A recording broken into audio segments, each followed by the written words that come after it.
Entonces, esta es nuestra clase 57 y hoy día vamos a ver lo que son los costos de la inflación, ¿ya? Vamos a retomar lo que ayer, parte del trabajo que se desarrollaba ayer, que era lo que tiene que ver con cómo se mide la inflación y también hoy día vamos a ver los costos de la inflación y, bueno, sí, los costos de la inflación, ¿ya? Eso. Entonces, vamos a partir con... Espérenme, ahí sí, se me pierde. Ya. Entonces, bueno, ayer también ustedes obtuvieron la guía donde aparecía como lo que yo había pasado el lunes y lo que habíamos visto ayer también. Eh,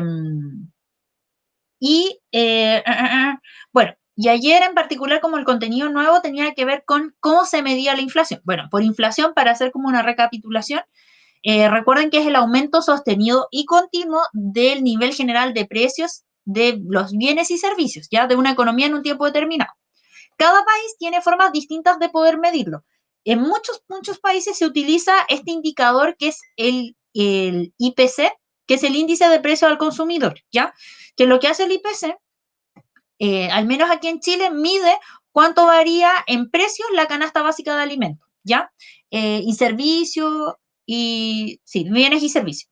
Y es lo que se utiliza como mes a mes. Recuerden que nosotros el primer semestre, cuando trabajamos en los presupuestos familiares, estuvimos abordando un poco qué es lo que constituye la canasta básica. Entonces ya ya sabemos más o menos qué es lo fundamental para una familia promedio en Chile, y eso es lo que establece el INE, entonces va visualizando cómo van variando los precios, ¿ya? Recuerden que si baja solamente el precio de la carne, como era en el caso del ejemplo que aparecía en el video que trabajamos ayer, no se habla de, o sea, si solo sube ese precio, no se habla de inflación, sino que tienen que subir en general los precios, ¿ya? Y la manera que hay de calcularlo, de calcular el IPC, es que se suma el costo total de los productos de un mes, como el valor total de la canasta de un mes, ¿ya? Y se resta el precio el precio total de la canasta del mes siguiente, ¿ya? Y eso se divide, esta es una fórmula que la establece el INE, ¿ya? El INE, que es el Instituto Nacional de Estadística, es el que calcula esto y son reglas que aplican para todo. No sabría cómo explicarles el por qué es de esa manera, ¿ya? Solamente estoy exponiendo en el fondo cómo se calcula. Y eso se divide por el costo del mes 1 y así vamos a obtener el porcentaje en el cual varía. Acá hay un ejemplo donde aparece productos que forman parte de la canasta básica, como la leche, el pan, los huevos, harina, arroz, tallarines, salsa de tomate, atún, aceite, té, azúcar, harina, sal, servilletas y papel higiénico. Eso aparece, aquí hay una tablita que sale el precio de cuánto vale por mes, ¿ya? Igual está extraño porque el precio del kilo de pan está a 800 pesos, pero probablemente es un ejemplo, ¿ya? Esto lo saqué del libro que aparece del ministerio. Eh, ya, y eso, el total de ese mes es 12.140, ¿ya? Y, y al siguiente mes se van comparando los precios y hay aumentos en prácticamente todos los valores. ¿Ven? Ahí hablamos de inflación porque todos los valores presentan un aumento en sus precios, ¿ya? Y eso da un total de 12.509 pesos. Por lo tanto, aquí estaría como el ejemplo de cómo se calcula. El mes 2, que es 12.509, se resta al mes 1 y luego se divide por el mes 1, ¿ya? Y ahí se obtiene que el IPC es del 3%.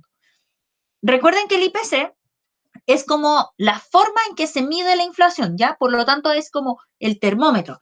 Siempre tenemos que estar pendientes del IPC para ver si hay o no inflación.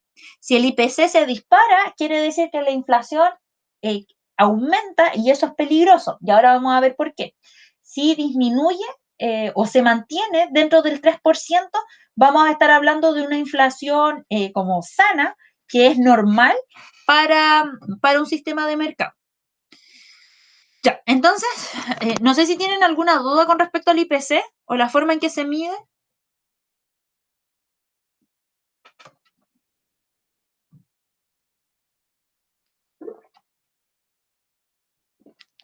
Ya, ya chiquillos. Entonces vamos a pasar a lo que son los costos de la inflación. Aquí me interesa que vean esta imagen porque es muy interesante. Este corresponde a la Alemania luego de la Primera Guerra Mundial, cuando pierde la Alemania, eh, y luego del Tratado de Versalles, que Alemania queda en la ruina después de esa Primera Guerra, y pasa en lo que se llama la República de Weimar para 1920. Esta foto es de 1922, pero la República de Weimar, esa república es muy interesante en términos políticos porque establece cosas muy importantes para el mundo, pero en términos económicos, Alemania estaba en la quiebra total, ¿ya? Y pasó, en esa época, es uno de los momentos históricos como más importantes económicos, porque es donde se ha registrado una de las hiperinflación más importantes como en la historia. La imagen, ¿por qué la pongo? Es de una mujer que va a hacer fuego, porque está cocinando, entonces va a hacer fuego con dinero. El dinero llegó a valer absolutamente nada en Alemania. Era tanta la inflación que se ocupaba el dinero para poder hacer el fuego. Ya ese es como así de desvalorizado queda el dinero cuando existen estos episodios. Y en ese sentido, Chile, bueno, se supone que tiene el récord de tener la inflación, el récord mundial, ya, de tener la inflación más larga como es el país con la inflación más larga de su historia, ya, que constituye, de hecho, durante todo el siglo XX, uno de los principales problemas de Chile fue la inflación. El gobierno de Salvador Allende, entre otras causas, cae porque tenía una inflación pero disparadísima. ¿Ya? Llegan como comisiones extranjeras a tratar de solucionar el problema de la inflación en Chile. Era como el cáncer de Chile, ya la inflación. Pero las más graves fue, por ejemplo, las de la Alemania o la de los países que perdieron en la Primera Guerra Mundial, porque es Austria, Hungría, Alemania e Italia. ¿Ya? Pero los alemanes, bueno, los chinos también después de la Segunda Guerra Mundial también tienen una inflación muy alta y América Latina durante el siglo XX y bueno, Argentina que sabemos que durante los 90 ha presentado unos niveles, desde el 89 pasó como 12 años más o menos de una inflación súper alta. ¿Ya? Entonces, ya, lo primero o el primer costo que tiene la inflación es algo llamado la hiperinflación, que también lo vimos en la clase del lunes, pero que ahora vamos como a detallar. La hiperinflación es una inflación que es muy rápida, que se da en muy poco tiempo y que además tiene como o tasas mensuales muy altas, ¿ya? Tasas mensuales que van, por ejemplo, del 25%, es decir, de un mes a otro, la inflación aumenta en un 25%. Por lo tanto, en un año va a aumentar en un 200%. Eso puede ir de un 25 a un 50%. Eso quiere decir que en un mes, de un mes a otro, la inflación puede aumentar un 50%. Ya, es decir, algo que hoy día, 2 de septiembre, me cuesta 100 pesos, a fines de septiembre me cuesta 150. Ya, ese es como el nivel. Y eso como de un valor muy pequeño. Que puede ser, por ejemplo, piensen que la crisis social del 18 de octubre partió con el aumento de 30 pesos en el transporte. Imagínense lo que significaría un aumento del 50% en un mes, ¿ya? Y eso es que cada mes va aumentando un 50%. Eso quiere decir que en un año puede tener una inflación de 12.900%, chiquillos. O sea, es incalculable. Bueno, esos niveles de inflación los llegó a vivir Alemania. ¿Ya? Entonces, aquí tenemos una tabla como con los periodos de hiperinflación durante el siglo XX, donde el mayor está en Alemania, quien tenía un promedio de inflación mensual de 900, de casi un 1000%, ¿ya? ¿Y eso cuándo se dio? En 1923. Entonces, de allí que sea razonable esto, porque ¿qué es lo que pasaba? Para que se hagan como una idea de los niveles de inflación. Eh, por ejemplo, pasaba de que, no sé, pues, alguien iba a una cervecería y iba a un bar en una tarde y era tanta la inflación que lo que hacían era comprarse inmediatamente 2 cervezas, porque tú no tenías certeza de que el valor de esa cerveza durante esa tarde se pudiese mantener. Pensemos que Alemania, pues Alemania es un país que consume mucho alcohol, ¿ya? Ese era como el nivel de inflación que había en Alemania, ¿ya? Que las personas no tenían certeza si al final del día los precios iban a aumentar o no, ¿ya? Entonces, Alemania estuvo así por 4 años y si se fijan, bueno, los 4 primeros países son los que presentan mayores índices de hiperinflación luego de la Primera Guerra Mundial, que fueron los que perdieron, siendo Alemania el peor. Y eso fue, bueno, una de las razones por las cuales Hitler asume el poder es por la crisis económica y política y social que deriva de esta hiperinflación.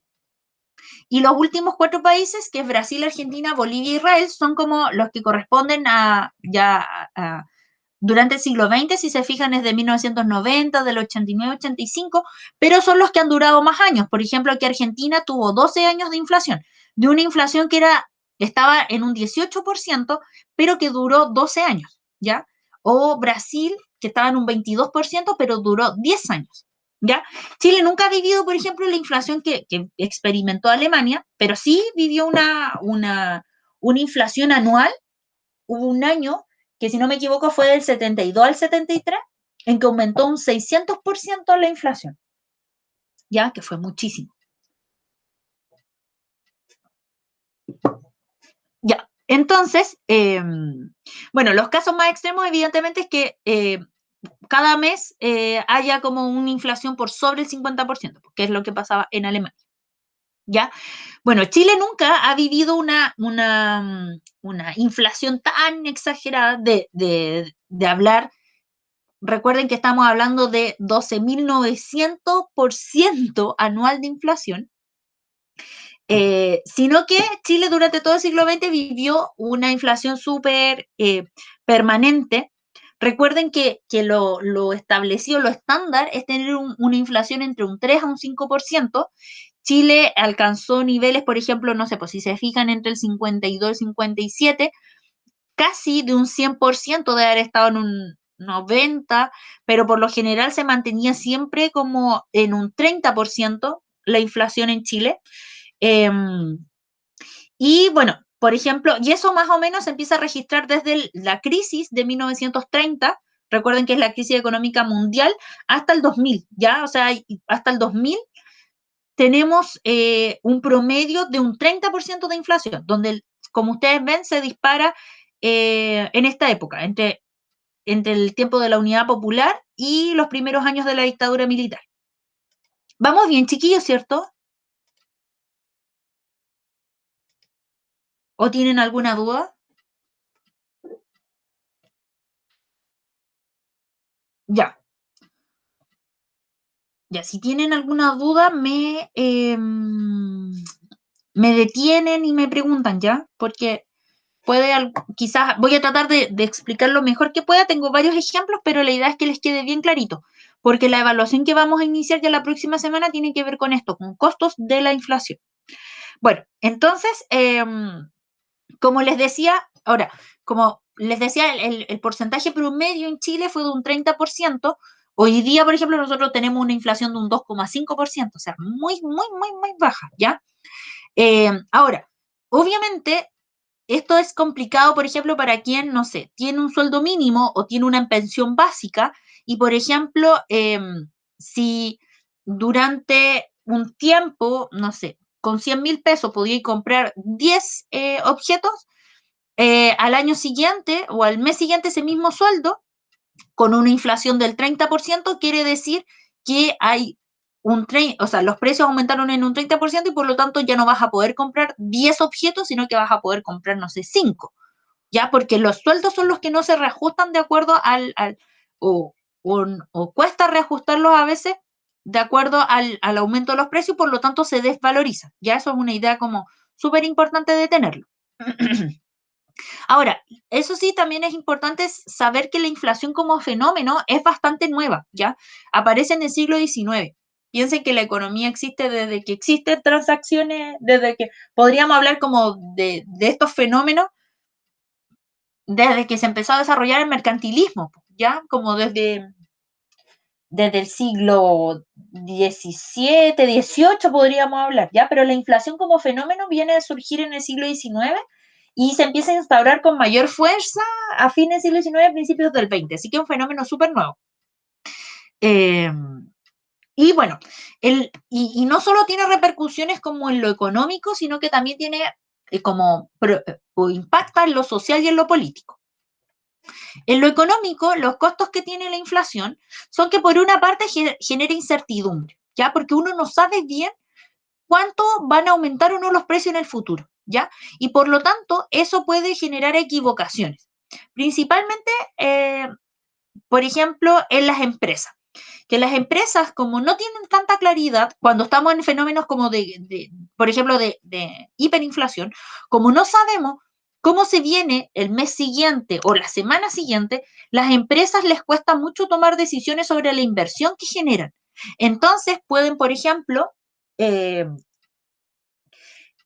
tender a seguir como invirtiendo en su negocio, pero como los precios van a seguir aumentando, puede que al mes siguiente tengan que cerrar de una la producción porque no han podido vender nada. Recuerden que el aumento de precios lo que genera es desincentivo en la demanda, ¿ya? Es la demanda la que deja de comprar cuando hay un aumento de precios. Entonces, eso puede generar que empresas de un mes a otro tengan que quebrar. ¿Y eso qué repercusiones tienen? Bueno, un desempleo, ¿ya? Un desempleo como inmediato o bien la contratación de personas, pero por sueldos más bajos. Entonces hay un impacto directo en lo que es el ingreso de las familias, que son sus sueldos. Y por lo tanto eso nuevamente repercute en que si las familias reciben sueldos más bajos o quedan desempleados, van a dejar de consumir más y por lo tanto las empresas van a dejar de recibir ese ingreso, que es la inversión de las familias, y eso va a provocar aún mayor aumento de precios, ¿ya? Y ahí es donde se dan como estos ciclos inflacionarios, ¿ya? Entonces, es súper complejo para las empresas cuando existe una inflación muy alta tomar decisiones, ¿ya? Y determinar, como les digo, como cuánto deben invertir o no en costos de producción. Porque todo va a determinar o todo va a depender del tema de las utilidades. Por otro lado, también genera algo que se llama distorsión en el mercado financiero. El mercado financiero tiene que ver con los ahorros, con todo lo que tiene que estar relacionado con los bancos. Por ejemplo, supongamos que nosotros obtenemos un crédito, ¿ya? Nos dan un crédito con una tasa de interés de un 20%, ¿ya? Es decir, nosotros deberíamos devolver eh, 120.000 pesos, ¿ya? Supongamos que eso es lo que nos prestan. eh, entonces se supone que si yo adquiero este crédito, tengo que devolver 120.000 pesos cuando concluya. Ahora, supongamos que yo adquirí este crédito y resulta de que hubo una inflación. Entonces yo con esta plata del crédito lo que hice fue comprar cosas, ¿ya?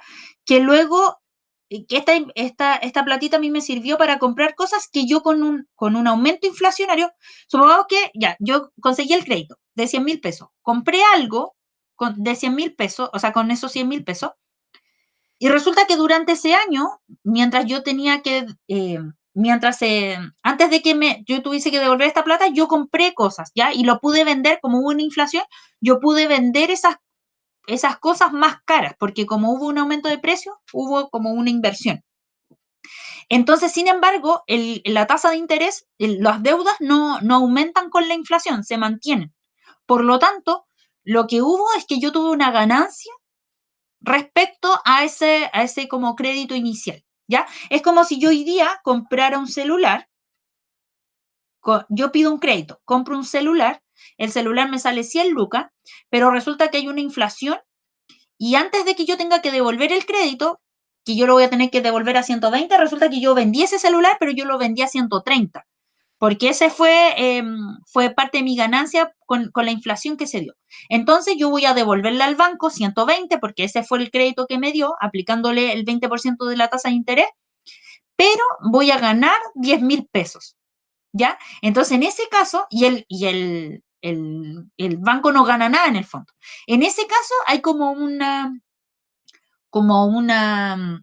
distorsión y gana en el fondo el quien está pidiendo el crédito. Pero por otro lado, se da el caso, como ustedes seguramente lo han escuchado, con el tema de las pensiones, que son ahorros, los ahorros provisionales o cualquier tipo de ahorro, que por ejemplo, si yo pongo un depósito de 100,000 pesos, hay por ejemplo fondos en los bancos que se supone que no generan cambios, que tú pones la plata, pones 100,000 y al cabo de 2 años vas a obtener tus 100,000 más. Ya, o sea, vas a tener los mismos 100,000. No generan cambios, porque no se invierten en bolsas o no están en fondos de riesgo.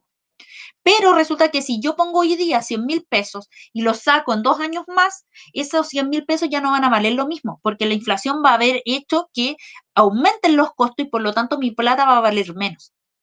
Y eso pasa muchísimo con los ahorros y por eso, por ejemplo, siempre se recomienda que uno no tenga ahorros en su casa como bajo el colchón y que los invierta en, por ejemplo, fondos mutuos o en las mismas AFP, porque esas platas se ponen en el mercado financiero y se supone que tienen rentabilidad. Pero si yo tuviera guardada esa plata como si o si el reajuste solo fuese de un 20% y la inflación está en un 30%, mi plata igual va a valer menos. ¿Se entienden o no los ejemplos, chiquillos?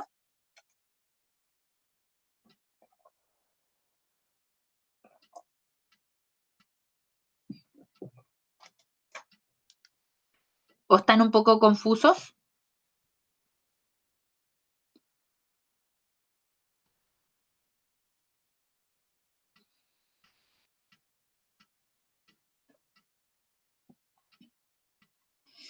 Ya, entonces esa sería la distorsión que se genera dentro del mercado financiero. En el fondo, mientras unos ganan, que son los deudores, que son los que piden el dinero, otros van a perder, que son los depositantes, los ahorrantes, ¿ya? Entonces, eso es como, o viceversa. Entonces, eso también es lo que genera la inflación. ¿Y cuál es el tema? ¿Cuál es lo complejo de todo esto? Que nadie sabe, nadie puede predecir la inflación. El Banco Central lo que puede hacer es proyecciones, y eso es lo que se dedica a hacer. Los economistas eso hacen, como que proyectan ciertos comportamientos de acuerdo bueno, a las matemáticas que aplican y a ciertos como fenómenos económicos que se vayan dando. Pero aún así, ustedes saben que, por ejemplo, ya la experiencia de la crisis de los años 30 hizo como entrar a todos en razón de que la economía es demasiado impredecible, ¿ya? Por lo tanto, se genera mucha incertidumbre en todo esto. Eh, y bueno, en el plano de lo social, ¿qué es lo que va a generar esto? Indudablemente que se van a generar injusticias, se van a instaurar se van a acrecentar lo que son las desigualdades, que eso tiene mucho que ver con lo que estuvimos leyendo en la clase del lunes, porque no todos tienen, en primer lugar, no todos los precios suben de la misma manera y no todos reciben los mismos sueldos. Por lo tanto, no todos pierden de la misma manera, ¿ya? Por ejemplo, un súper rico no le va a afectar tanto, por ejemplo, el aumento en el precio, ya, se aumenta la canasta familiar, perdón, la canasta básica, pero uno de los productos que más sube es el pan, probablemente a una familia de un súper rico no le afecte tanto porque tiene alternativas para poder comprar otras cosas o ni siquiera la contempla en su dieta. Mientras que para una familia que vive con un sueldo mínimo, el pan es fundamental porque es el alimento básico con el cual dejan de sentir hambre, ¿ya? Está más importante quizás que el azúcar. Entonces, para una familia de clase media baja, el que aumente mucho el azúcar, por ejemplo, no es tan grave quizás a que aumente el precio del pan. Entonces, y porque recuerden que los sueldos y las jubilaciones, por ejemplo, se desvalorizan con respecto a la inflación. Ya no van a ir en aumento, no van a, nunca van a aumentar a la par como lo hace la inflación. Entonces, eso, ¿qué es lo que genera finalmente? Que los ricos sigan siendo ricos, pero los pobres o la clase media baje y se empobrezca más. ¿Ya? Eso es, por lo general, las crisis inflacionarias lo que provocan es que la clase media baje a clase baja o media baja. ¿Ya? Eh, y también, bueno, hay como una, en el fondo no es una redistribución, pero como que los ricos, era lo que yo les decía, siguen siendo ricos y los pobres como que bajan en el fondo, eh, se hacen más pobres. Y esto repercute indudablemente en lo político porque el que yo me empobrezca me genera eh, mucha rabia, mucha impotencia. ¿Y qué es lo que provoca? Bueno, protestas, huelgas, inestabilidades políticas, la gente sale a protestar, bueno, como lo que pasó, por ejemplo, con el precio del transporte. Ya algo tan, si bien ahí no estábamos frente a un fenómeno de inflación, sí el aumento de precios provoca en la gente y el aumento de precios en productos como esenciales sí provoca que la gente se quiera ir a manifestar, ¿ya? Eh, bueno, hay huelgas, los partidos políticos, muchos de ellos logran, por ejemplo, afianzar como medidas más extremas, como pasó el caso de Alemania con los nazis, que tratan de dar en el fondo soluciones rápidas y la gente en desesperación, por ejemplo, en Alemania, con una crisis económica tan importante como la que estaban atravesando, tienden como a dar su voto de confianza muy fácilmente, ¿ya? Eh, y lo otro que también se genera es como rotaciones muy rápidas, como mucha inestabilidad, como que duran muy poquito los presidentes en sus cargos, como pasó eso en Argentina, o en América Latina lo que pasó como en los años 70, que todos estábamos viviendo como situaciones inflacionarias y fue uno de los motivos de las dictaduras militares, ¿ya? Eso es súper importante también tenerlo en consideración. De hecho, hay mucha gente que lamentablemente el paro de camioneros actual le recuerda el paro de camioneros del el año 72, que eso sumado a la crisis inflacionaria que teníamos súper importante, fue uno de los motivos de la crisis social y política del gobierno de la Unidad Popular. Eso. Eh, ¿Tienen alguna duda hasta acá, chiquillos, chiquillas? Bueno, chiquillos en general.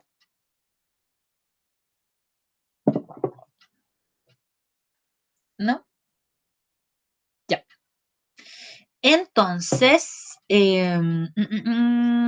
bueno, y lo que nos queda es el costo de la deflación. Aquí no aplica esta fotografía, no encontré nada, porque en realidad los casos de deflación en el mundo son muy escasos, muy, muy, muy pocos. ¿La deflación en qué consiste? Aquí hay un ejemplo de cómo bajan los precios, ¿ya? La deflación es una baja, al contrario de la inflación, es la baja generalizada de los precios. Eh, eso, y a diferencia de la inflación, lo que pasa es que los precios van a disminuir, ¿ya? Eh, y eso, por ejemplo, un ejemplo que hay de deflación fue en Estados Unidos durante el siglo XIX, ¿ya? Que hubo que lo que pasó fue que le estaba yendo muy bien a Estados Unidos como se estaba industrializando, estaban produciendo harto, pero resulta que eso coincide con la ola migratoria, entonces están llegando muchas personas de Europa y de otros lugares del mundo a vivir a Estados Unidos, entonces pero personas son migrantes que no tienen trabajo y no tienen recursos. Por lo tanto, lo que sucede es que hay mucha producción, pero no hay gente que pueda comprarlo. Entonces, cuando hay un exceso de oferta, lo que tiende a pasar y una escasez de demanda, lo que tiende a pasar es que hay una disminución en el nivel de los precios. Si se fijan, yo ahora hablo como muy en función a lo que vimos el semestre pasado, cuando hablábamos sobre la oferta y la demanda, como ahora ya deberíamos estar como súper apropiados de ese lenguaje, ¿ya? Entonces, recuerden que, entonces, repito, cuando hay un aumento, hay un exceso de oferta, se genera, y una escasez de demanda, se tiende a una baja en los precios, porque recuerden que así es como se va generando el equilibrio entre la oferta y la demanda. La deflación lo que provoca es que ese equilibrio entre oferta y demanda tiene que, los precios tienen que bajar mucho, mucho, mucho para llegar a un cierto equilibrio. Porque si están llegando muchas personas, pero muchísimas, sin dinero, aunque bajen demasiado los precios, igual la gente no va a tener plata para poder comprar. Y eso es lo que provocó entonces una crisis deflacionaria en Estados Unidos.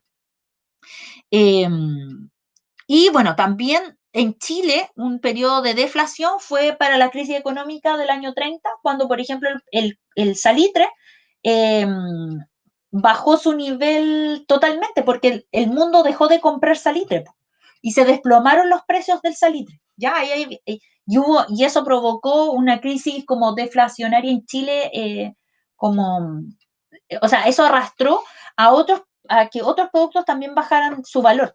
¿Ya? Recuerden que llegamos como a niveles cero de venta de salitre. Y eso en el precio era también precios demasiado bajos. Eh, eh, y eso.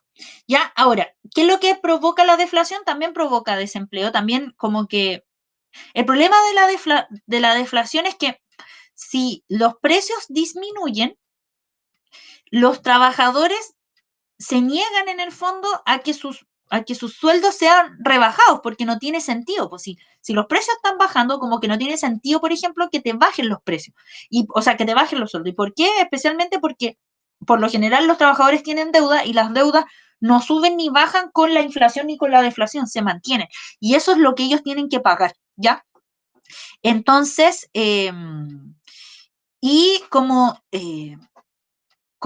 recuerden que como es una baja en los precios, como que pareciera como irrisorio que los sueldos se tengan que bajar y por lo tanto lo que provoca la deflación es que las empresas tienen que, quizás antes de bajar los precios, o sea, los sueldos tienen que simplemente cerrar, ¿ya? A diferencia de una inflación, que las empresas tienden como a disminuir quizás los sueldos antes de poder despedir y la deflación simplemente lleva a las empresas a quebrar de una, ¿ya? Porque en el fondo no pueden vender lo que están ofreciendo. Eso, chiquillos, ¿tienen alguna duda?